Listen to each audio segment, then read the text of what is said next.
Nice run and a good one. Williams outside. 15 keeps his feet. And Williams finds the end zone. And he is in for a touchdown. On second down, here's a toss. Here is Lucas. Jalen Lucas, that great speed. Keeps his feet. Inside the 30. Lucas, 10, 5. Touchdown, Indiana. It's Henderson cutting back and finding the end zone. Touchdown, Indiana. Welcome to the LEO podcast presented by Big Banter. I'm your host, Michael Bragg. You can follow me on Twitter. It's at Braggley, Braggley, if you're interested in nothing but like random IU football retweets and some Arsenal stuff every now and then. But where you won't find that is my co-host, and you also won't find him here either because he is back from Vegas, just got back a little bit ago. We're giving him the day off. It's a long day, and we'll tell you why it's going to be a long day here in a little bit. But with me, somehow almost more than Brandon, is our producer, Seth. You can block him on Twitter if you haven't already done it. It's at SETAH5, SETAH5. Seth, I'm not looking forward to today, but yeah, what's up, man? Yeah, this evening is going to be a long one. You're already full of piss and vinegar. I got you riled up a little bit. You've riled yourself up a little bit. Now you're adding alcohol to the mix. Whew.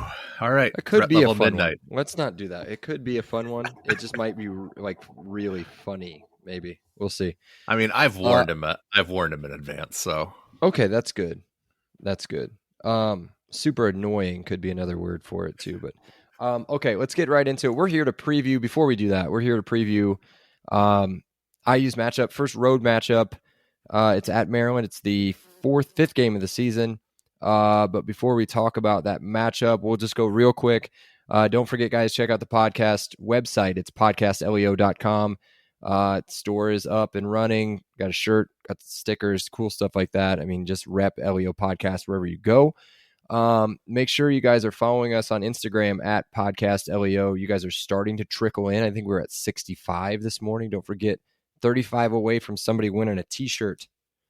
I figured out, I think the best way to do that would be get to 100 followers and then randomly pick one of the 100th followers. Because maybe people are waiting to be the 100th they're just follower. lurking in the weeds, baby. They're just... Yeah. So don't wait, because I'll tell you what, number 100 is probably not going to be it. So get in there while you can, and then we're going to put it in the random number generator thing, and then we're going to pick a number and go from there. And if it's a bot, it's a bot. It is what it is. It won't be a bot. We'll pick one of you cool guys. So, again, we have Patreon. I think what we're going to do later, Seth, needs to maybe be on Patreon. Like a Patreon-only thing. What we're going to do later, I'll just tell you guys about this now, is we're going to have, as we talk about all the time, Big Banter has podcasts for all other 13 football teams and basketball teams across the Big Ten. And we are going to have the Big Banter representative for Maryland on. And I know that sounds just as exciting as it should. And I'm sure it'll be great. Hey, so, I will give them this. They might have the best podcast name out of the group. I know you're biased. No. Ours is serves a purpose. Yeah. Yeah. Ours is in jeopardy of needing a change. That's what I'll say. His not so much. His is a long-lasting, long-living podcast name. His name's Jordan. He's from the Turtle Heads podcast. If you don't know what a turtle head is, I guess just maybe Google it. Just not at work. Yeah, or just like or not in front of other people. Yeah, not like a sexual thing. Just no. Yeah, so, there's some poops. Yeah, speaking of poop, let's talk about Game 5 of the season. IU traveling in to Maryland at 2-2. Maryland 4-0 on the season. I think ranked in a couple spots, maybe. Not sure. You know what? Fun fact: 6 ACC teams 4-0. One of them not Clemson. How's that for a fun fact? Yeah, we're going to talk about Maryland. Maryland has played a heck of a schedule. Oh, just top notch. Just a dog fight of a schedule. They've played the first 3 games at home. That was a win against Townsend, a win against Charlotte, which they were struggling bad with Charlotte for a lot of that game. And then in the fourth quarter kind of turned it on. And then they played Virginia at home. And Virginia, if you guys haven't watched Virginia play, they're fun. They got a little freshman quarterback that is just a gunslinger, like the definition of a gunslinger. Doesn't care, throw it wherever he wants. Usually it gets picked off, but they're fun to watch because he's like a super emotional kid. Calandry. Yes, Calandria. I don't know. There's an A, but I don't know if it's like, whatever he is, one sound or two. Yeah, I don't know when they play. Maybe they play at noon on Saturday. If they do, I'm going to be watching it because they are entertainment. Virginia football. They play at 2:00. A weird 2:00. I'm probably not going to watch this game. It's against Boston College. Yeah, your dog's barking. He might watch it. But they're fun to watch. If you catch them, if they're on the telly somewhere, keep it on there. It's fine. He's just barking. It's no big deal. Keep it on there. Watch him. You'll love it. It's great. Sometimes it's really bad. That game was a lot of times it's good. That game was a dogfight for the first half, though. Yeah. It was a weird scoreline of 42-14. But they were in it for the first part. Same thing with Charlotte, though. Charlotte was in it for a while. The first and last game that they played, nobody was in it except for Maryland. MSU was dominated from the start. It was a weird game. That game, I looked up the stats. I thought maybe they ran all over them because I'm going to do this a lot. Talia didn't have like a huge stat line, but they didn't run the ball that well either. They ran it at a decent clip, like per carry, but they didn't run for they ran 130 yards. The only way I could have described rushers was they sleptwalked their way to a 31-9 road win. Yeah, in the Big Ten. I mean, Michigan State's not that great, but and based on today's news of Mel Tucker being officially fired, I'm assuming it's going to get worse. I think let's just go ahead and say I think we expect some kind of mass transfer exodus. We can talk more about that later, maybe, but we can't. But while we're on the topic, I'd like to see what your opinion is on this. And if you haven't seen or heard this somewhere, Michigan State is a top 20-25 coaching destination.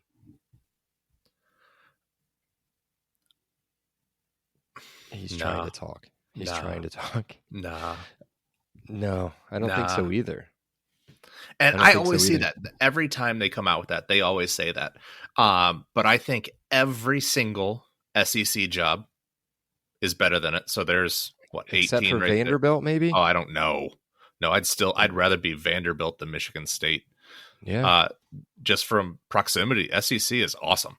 And then that's laughable. I would have a hard time putting him in the top 40.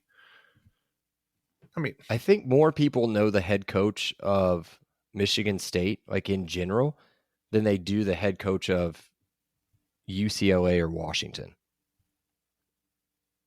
Is that just Midwest those are two bias? Really bad examples. Well, I'm just saying, like those are two Chip teams Kelly, coming into who's the an Big NFL. Ten. Yeah. Chip Kelly and Kalen DeBoer. Right. We know who they are, but I'm just saying, if I were to ask like a random college football fan, no, I don't think so. Okay. I would almost put every former Pac-12 school ahead of them. I'd put probably half the Big 12 ahead of them as well. I can think of 4 or 5 ACC schools that I would easily put ahead of them. Yeah, the more I think about it, it's a subpar. It's a not bottom rung, but it's not a top Power 5 team at all. Yeah, that's what they say. That's what unless there's some pocketbook that I'm unaware of that they're just pumping cash into that program. About the future, the future money. I mean, they're not a tradition-rich football program. Not really. So and their stadium's not great. They don't have a great fan experience. Brandon hates that stadium. I don't know. Okay. Well, we're not here to talk about Michigan State. We're here to talk about Maryland. Are we still talking about it? Yes. This game's going to take place on a traditional Saturday kickoff. It's this Saturday, September 30th at 3:30 p.m. in College Park, Maryland, not Georgia, or Atlanta area. Big Ten Network is where you can find it on TV. Believe it or not, it did get the nod ahead of Rutgers Wagner on Big Ten Network. So we're going to be on Big Ten Network 1, like the official one, not the I was overflow. gonna say, I'm so glad I have overflow. For last week's game. Right now, the line is Maryland minus 14 with a weird over-under of 50. Yeah. When I say weird, I mean Walt Bell over-under of 50. The series, You had a fun fact in here, didn't you? 7. I'm getting ahead of you, aren't I? Yes. Okay. The series is IU 7, Maryland 4. Really, since 2014, it's 5-4. Is that 2014? Is that right? Mm-hmm. Yeah, since 2014, it's 5-4. IU won a couple in like the 30s, which it is what it is. I mean, this has always been a very close game, usually a score or two. There's a couple games, I think, where IU blew them out. But other than that, no matter where the game's at, it's usually a pretty close game. Since 2014, though, just for you gamblers out there, the average combined score of the game, 67.3. That's a shocker. And that includes IU's massive explosion of points last year with Connor. Is that his name? Connor Bazelak. I think we scored in the 30s. That was like the only game we scored in the 30s. Maybe outside of Western Kentucky or so. I don't know, whatever. I would like to forget about last season as much as I can. But yeah, there was a big offensive explosion against Maryland. And we'll talk about why I think, again, this, and I don't want to put any stock into it. I'm going to continue to kill him, Seth, into Walt Bell at all until I've seen it. But we could be in for another one. So we'll see. Let's talk Maryland, unless you have anything else to add on the series or the game. Okay, cool. Head coach is still Mike Loxley. He's only been there for 5 seasons. I believe this record is correct. I Googled it and looked at Wikipedia, and I've got a record of 25-28. Do not know if that includes this season or not. I feel like it probably doesn't. I feel like he's probably 29-28 now. 25-28. See, that's what I'm saying. We'll stick with that. We'll talk about their offense real quick, some key players to look at. They're number 31 in total offense through 4 games at about 450 yards a game, and number 28 in the country in scoring offense at about 37 a clip, which he is was a lot. Born Christmas Day, 1969. Nice. Great birthday. Tough birthday, actually, with a man whose wife was born on the 21st of December. It is a very expensive month, very expensive week, really, and tough to divide the gifts between the two and figure out which birthday is more expense worthy, hers or Jesus, either one. Moving on. I just now started, by the way, guys, so it's going to get even better. Quarterback is Tua's brother. He's the leading passer in the Big Ten through 4 games. Granted, you heard who they played. Through 4 games. I think he's throwing, and tell me if I'm wrong, a disappointing 64% completion percentage, which is not great, I think, among a lot of the people. And now, granted, Taven was up there until last week when he threw for like 11 of 27, which was really, really bad. But back to his brother, he's thrown for a smidge over 1,100 yards, 1,112 is what I've got written down. 8 touchdowns, 3 interceptions. You'd like to see that a little bit better too, I would assume. I haven't seen any of the picks, but this is a big one, especially against IU. He's only been sacked twice. He's not an overly elusive quarterback, kind of like his brother. His brother, they look like they should be able to run like crazy because they're tiny, but not an overly elusive quarterback. But yeah, he's hard to bring down. So IU has had really good success as far as getting to him and putting pressure on him and forcing a bunch of turnovers. You could think about that 2020 COVID game where I think we had 3 picks off of him. And then last year's game as knocked him out. I think it's the 4th time we played him. I think we've knocked him out at least twice out of the game. But that was the Billy Edwards. Ugh. Yeah, the Billy, that was I remember that game now that we're talking about it. I was there. It was terrible. All right, let's move on. The running back room, which we called at the beginning of the season in episode Oh, I wrote it down somewhere. We'll get there. We 140, talked 140 something, 145. 145. Yeah. We talked about them having a two-headed monster with Roman Hemby and what did I call him? Bigleton, Antoine Bigleton, not Littleton, because he is a monster of a guy. Well, they've added a guy, McDonald. I didn't care to get his first name, but they've all kind of split the carries. Roman Hemby's been kind of the big guy. I think through the first two games, people were talking about him as being like this incredible running back, but he's kind of slowed down a little bit from there. He's very good. Don't get me wrong. He's very good. Had a huge non-conference, but only ran for 12 yards on 10 carries last week. I don't know if you watched any of that game or not, but that's not good. That's 1.2 yards per carry if I do my math right. The other guys ran okay, but again, they only had 9 and 5 carries each, but they were over 30 yards. So again, do the math there. You're under 4 yards a carry on one, and then you're at a good clip on the other one. But again, 5 yards a carry. IU's got people that run 5 carries a game that can get 6 yards a clip occasionally. So it's hard to pinpoint where they're at. But if I were to say if they're going to do anything to expose IU, that might be the part where they want to do it. Because another room of theirs where nobody really stands out, Seth, and maybe you can help me there, is their wide receiver room. They're balanced. They've got 3 guys over 10 catches on the season. Caden Prather, Deshaun Jones. He's the one that's been there for a while, right? Deshaun Jones, I think. Mm-hmm. And then, is it Tay Felton? Ty Felton? Ty, yeah. It's not Taj. It's Tay or Ty. Felton, all over 10 catches on the season. Again, nothing crazy pops out there. The one guy that's kind of, I was going to say scary until I looked up to see how big he was their tight end Corey Dykes. I think it's Dyches. Dyches? I think so. Whatever. We don't know. We don't know how to say anybody's last name. 6'2", 215-pound tight end. That's weird, right? He's a slot. Yeah. That's weird. The junior is the team leader in receptions with 17. He's the only one, I think, that's over 200 yards receiving through 4 games, and he's got a touchdown to his name. I thought he'd be a problem just based on his stats, and then I assumed he'd be a big guy, which IU traditionally struggles against bigger tight ends. I'm not sure what to expect here because I was expecting a big-time monster of an offense, and I'm not seeing it.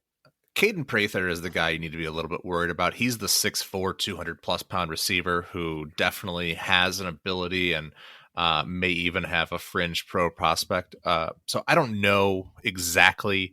West Virginia transfer, I think, right? They're a balanced team, which I hate to say, but they just kind of do enough to get by.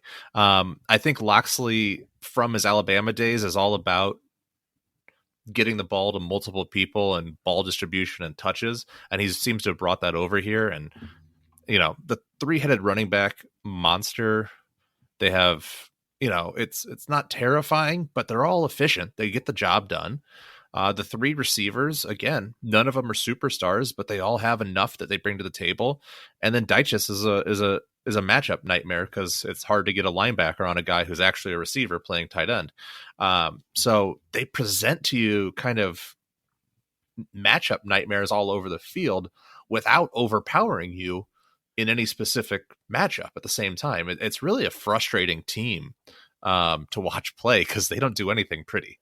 And then the quarterback is just kind of an escape artist. He elongates plays.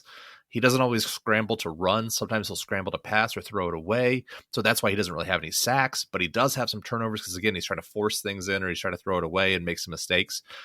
So he's good enough to win games, and he's also not great enough to, he can keep you in games too. So it's hard to know what you're getting week in and week out, and they haven't played anybody. So how do you put any stock in this? Yeah, it's still early. I think maybe after this week or maybe the next week, we'll start to kind of be able to filter out kind of your pretenders and contenders on this one. And it'll be interesting to talk to Jordan later to see what his thoughts are on it. But yeah, the balance is there. There are weapons, but not like overly scary weapons where you're like, yeah, this guy could kill you. No, and There's no, the thing I'll throw in Jordan's face is his best two players offensively are on Alabama and defensively are on Penn State. CJ Dupree and Chop Robinson. Like, yeah, so their best players go elsewhere to play. yeah. That is interesting. I don't know if we should throw that in his face necessarily. But we'll see. Another frustrating part and another balanced part, I guess you would say, of this team is their defense. It's something that Brandon has expressed a decent amount of concern with, and I don't see what he's seeing maybe. And I've watched zero Maryland, zero. I could care less. They are strongly becoming one of my least liked teams in the Big Ten. Just based on my co-host's like weird affinity for their quarterback and for their team in general. And their helmets and jerseys overall are just like vomit worthy It's a lot. it is. So their defense, number 47 in the country, allowing about 330 yards per game. Don't worry, Walt Bell will never touch 330 yards a game. And then they give up about 12.5, which is about what Walt Bell averages. Yeah. Per game, which is number 11 in the country. Again, Townsend, Charlotte, Virginia, Michigan State.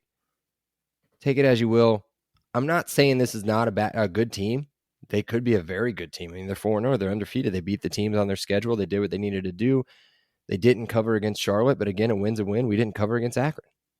So they don't really have anybody that's any like individual talent, maybe outside of Tarib Still, who's a defensive back tied with 3 picks for the lead in the conference with my boy Phil Dunham. Other than that, nobody's like a crazy tackler. Their number one tackler is a safety, Bo Brady. Good player. He's a senior. He should get drafted. He's got a pick on the season as well. He's got 23 tackles through 4 games. That's your leader. I mean, but that's the thing. Maryland always randomly produces safety and corner talent. Nick Cross. I don't know what. I was say you got Nick Cross. There's been other players. I mean, oh goodness. But it's just the matter is, Braid is probably going to be a pro. Still, is it Braid or Brady? I think it's Brady. I've heard it Braid. Okay, Braid's fine. Whatever. Still is a really decent college DB, and they always seem to have big, oversized, rangy linebackers. And yeah. And a couple of them even were highly recruited, I think. I think Hippolyte may have even been highly recruited. Jr. or whatever, I think is that his name? Yeah, but they typically, they get these guys. They're in a football-rich area. They're able to produce, a few recruits every once in a while and get them. They have a hard time retaining them, I'll say. But, they churn out random dudes. They don't get a lot of press, though. No. And you kind of touched on Caleb Whitehead and Ruben. Hey, Ruben. Hey, Ruben. What's his name? Hippolyte? Yeah. Those are the linebackers. Those are the guys that are going to cause some problems on Saturday. But I don't think they hold a candle to Aaron Casey or, I'm not saying that, Jacob Magnum Farrar is any better than either one of these two, but Aaron Casey's insane. The beginning of his season is crazy. I mean, tackle numbers compared to, he's tied for the lead in the Big Ten in tackles. I mean, that's big. See if you can keep it up, stay healthy, knock on wood. But again, solid, not anybody that really flies off the page as somebody that's like a day one pick or a first team All-American or first team All Big Ten. But just a really solid group all the way across the board. So let's move on. Let's get to IU players to watch. I'm interested to see who you want to watch on offense. Yeah, so I did my typical cop-out where I didn't give a name. I put question marks in here. And so my answer is anyone but Camper and Lucas. So if I'm Maryland, those are the 2 players who are getting 100% of my pregame focus. And so those are 2 big playmakers, and I'm not going to let them beat me. So I'm looking for who is the guy or the guys to step up and beat the third best DB or the best linebacker on a route. Is that Turner? Is it Archer? Is it Carter? Maybe it's Taven using his legs. I don't know, but it has to be somebody or a combination of somebody's. Yeah. Well, I have 4 written down. One of them is Camper. Of course. But yeah, I do think that he is legit. I think he's legitimately like top 3 wide receiver in the Big Ten, top 4 wide receiver in the Big Ten. I'm trying to think. Penn State, they don't have anybody that super jumps out. Michigan has one, I think, that's really good, and then obviously you got the 2 at Ohio State. His talent is insane. Like if he had a legit offensive coordinator who is number 1 on my list, Walt Bell, that's who I'm watching on offense. Is he going to pull his head out of his? Yes or no? Because it's put up or shut up time, in my opinion. I'm not saying that Maryland statistically has got a good defense, but is it a product of their schedule or are they a really good defense? And I think that it's time for Walt Bell to show up. You know, we talked about Tom Allen kind of calling him out. I wish he would have called him out the way that Dion called out that McCormick kid. I don't know if you heard that or not. Did you hear that? Mm-mm. Oh, this side story real quick. Basically, they stole the number 2 recruit in the country. McCormick is his last name. I can't remember his first name. The running back, is it? I'm not sure. Not sure where he plays. I just heard this today. But somebody was asking him, was like, hey, you know, why haven't we seen him on the field? I mean, even if, you know, you guys were down like 42-0 at one point against Something like that. Oregon. Like, yeah, you know, what are you going to do? He's like, listen, I'm old school. You got to show up to meetings on time. You got to do this. You got to read the playbook. You got to do this. And then he goes on this rant about how he's old school. And then he squeezes in there, I keep an eye on film hours, which is not old school. You know, everybody's given an iPad or whatever they use now, and you have to watch a certain amount of film. And if people can track that, he's not watching any film. He's not showing up to meetings on time. He's not doing all this other stuff. So I wish Tom Allen would come out and be like, he's not calling the right plays. He doesn't know what he's doing.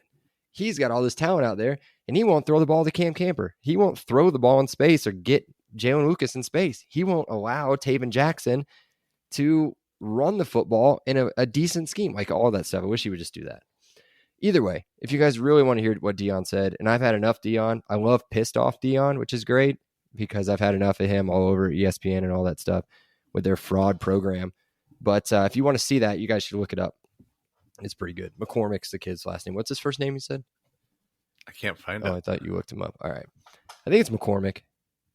Colorado McCormick. I don't know. Look it up. Defense, who are you watching? I have 2 groups. That's what I did. Is who are they using to spy? Oh, the spy. I mean, it might be Noah. That'd probably be my pick. You do lose out on him in the pass rush as a blitzer. Yeah, but do you put Magnum Farrar on the slot or tight end? That's the question. That's the trade-off. Or you go single deep. Because now who do you put on safety? Put single deep safety and put my number 1. Could put Lewis Moore or Phil Dunham on whoever's in the slot. I mean, they're really, yeah. Oh, yeah. I was gonna say, okay, that's cover, yeah.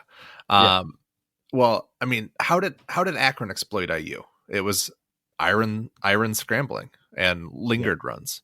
So whoever steps up and contains, or maybe they just use disciplined pass rush. Maybe they don't need to spy him.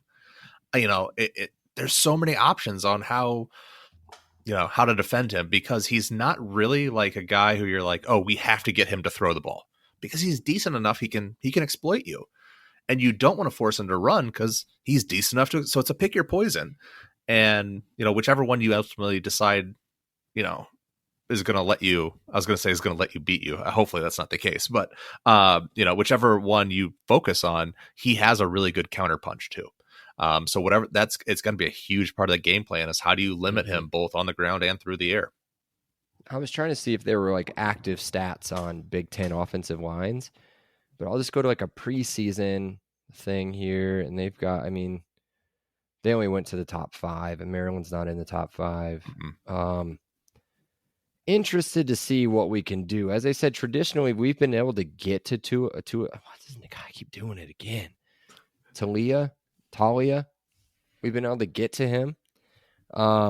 So if we can maintain either a 5-man rush or an occasional pressure with a 4-man rush, I think that you'll be sitting kind of pretty there. I think the main thing there is, though, to stop the run first and make Tua's brother beat you. The good news is you've gotten to him without an Andre Carter before. So how does that wrinkle ratchet up the pass rush even more? Does that change a scramble to a sack? Does that change a sack to a forced fumble? Does that change it to an interception instead of throwaway? Those one or two marginal plays, is Andre Carter that difference maker? Yeah. Andre Carter, by the way, leading the Big Ten. I'm pretty sure I saw this today, leading the Big Ten in tackles for loss. I think he's tied with Aaron Casey. I think it's those two are leading the Big Ten in tackles for loss. It's like 3, but still a pretty good stat for a defensive end. We flew through that part, I think. What are we, 30 minutes in? I guess we didn't really fly. So either way, let's get to the sponsor of the podcast. That's Monon Track Club. MTC is Indiana's running brand, built on a deep love for the sport in the Hoosier State. They craft products, tell stories, and create experiences that aim to celebrate, support, and add to Indiana's running culture. Check out the link in the show notes for more details on their club runs and to shop their sick gear, from shirts to hoodies to koozies. As a thank you to our listeners that they are offering, and we're offering through them, 10% off your order. Use promo code LEO10 at checkout. That's LEO, and then the numbers 10 at checkout. Now, back to the show. No Brando's Randos, no Brando's bets. Let's get to predictions. Original Seth prediction was, and I'll just spoil it for everybody. Everybody has this as a loss. Seth had it as 24-27 Maryland, which would cover the over-under, but would not get the spread. What is it now? Because I'm assuming that's going to be different. Yeah, so I have it 24-14 Maryland. That's not far off from what I had expected. I have a little bit more low scoring this time because I do believe in this defense. I think they're good enough to keep you in pretty much every game moving forward. The question comes down to whether or not they have to score points to keep the offense in the game. And I think they keep you in this game late into the fourth quarter where eventually they get to a 2-score differential. But I think between Aaron Casey, Noah Pierre, and Andre Carter, you keep this game interesting, you keep it low scoring, and you prevent them from covering. Okay. I'm trying to find Brandon's from earlier today. It was ugly. His original was IU losing 33-41. His new one is not great. He's got IU losing 37-17. Cut that. Cut that out? Is that what you're saying? Yeah. I'd love to cut that out. I'd love to cut it out. I'm not going to budge. I think it's a close one. I've got us losing the game 27-28. I don't know how it's going to go. These games are always so weird. As I said, nobody's like over the top scares me on their team to where I need to be like, well, if we shut this one person down, then we'll be all right. The balance is it might work out in IU's favor, which is weird. Because if you look back at some of the people that have caused some problems. So far this year, they shut down maybe a cut down version of Ohio State and kind of their balanced attack. The one that's really caused this defense problems was for a half with a weird Jack Plummer game where he was going to go deep against single athletic wide receivers and a small, quick little running back. Those two things have caused IU problems. And again, it was just for a half. They made adjustments afterwards and should have probably done some more in that game.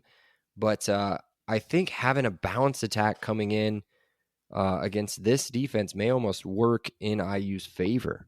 But it's whether or not it's all boils down to what the offense can do. And that is what it is. What I'll give Mike Loxley credit for as an offensive coordinator especially is he likes to isolate players and get them in matchups. So don't be surprised if there's a play or two that just doesn't make any damn sense and all of a sudden you see some guy wandering down the field wide open. He is that guy who gets people loose weirdly. And then also, because of the previous over-unders of this game, being in the mid 60s, does this just randomly turn into a shootout? Like, I have no prediction for that coming, but previous results seem to indicate that points may end up on the board somehow. I just don't see it happening. Let me read the previous games here. I'm not going to do win-loss. I'm just going to give the scores.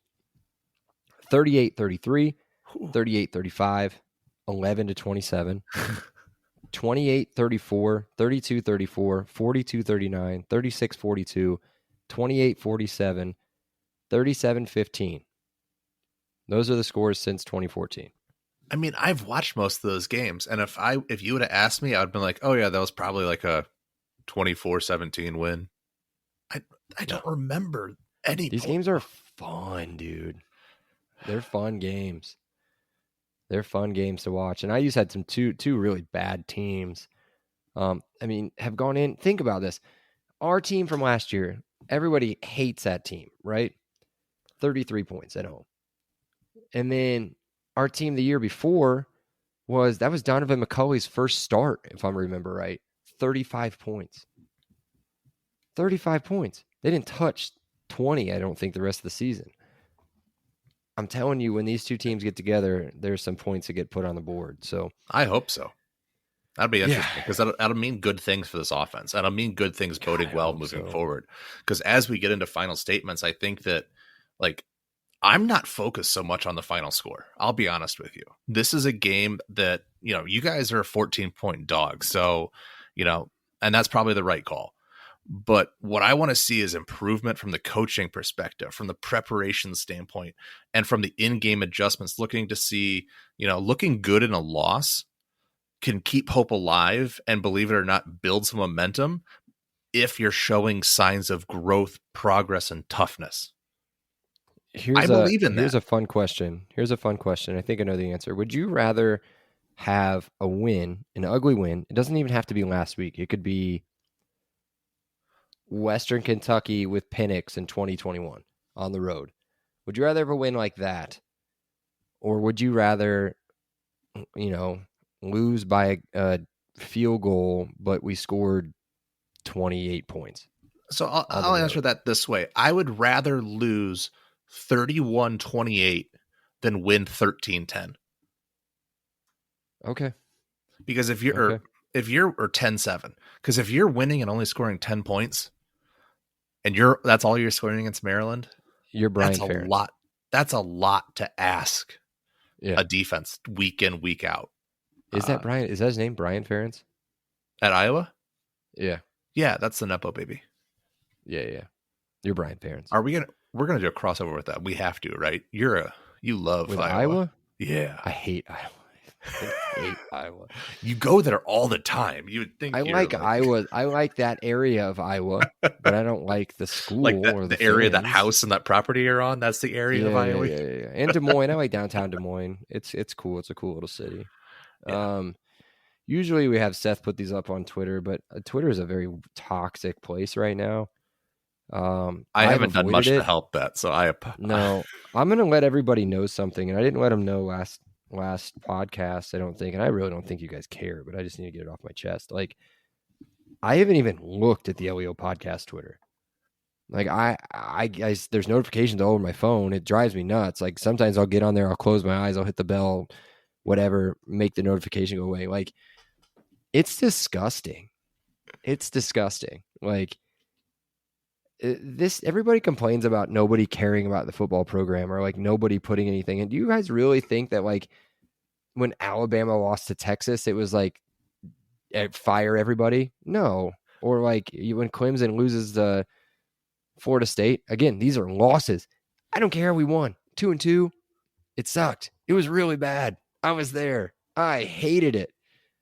But like the toxicity that happens afterwards is crazy. So just take a breath before you tweet next time. That's all I'm going to say. Even I did that. I was going to say, it's in the drafts. You posted one of them. What was that one? I was going to say, You're talking about the Louisville game? Maybe no, last weekend. You let one off. Maybe the Fire Walt Bell one. Yeah, I was gonna make them guess it, but thanks for outing yourself. Oh, Yeah, the all caps with I'm periods assuming. between. I didn't know if I sent that as a tweet or if that was No, that was all you.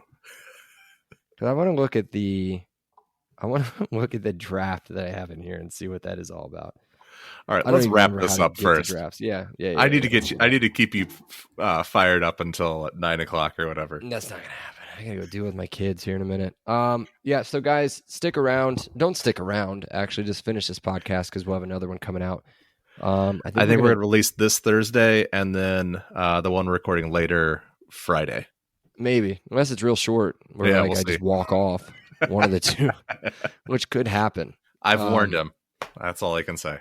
Yeah. Hey, guys, be sure to check out our pod on Twitter, Instagram, and Threads. It's at Podcast LEO. If you guys are doing anything on Threads, I don't think anybody's paying attention to it. So, I'm off. Yeah, I'm on it, but I haven't looked at it in weeks.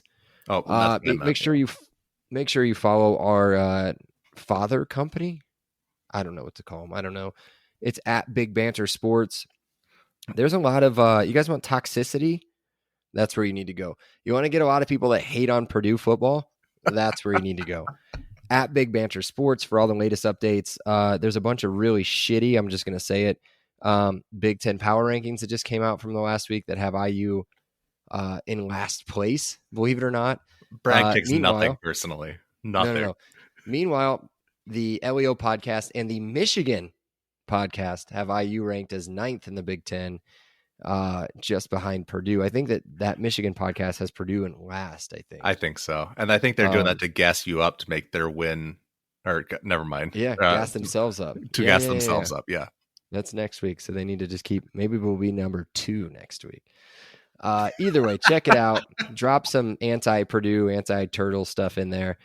And they've got a lot of other things that they're doing, and they do some really bad, like Big Game Boomer style rankings of players and stuff. So, it's fun. It is fun, and the guy that owns it is a super cool guy, and he likes me, so that's bonus points.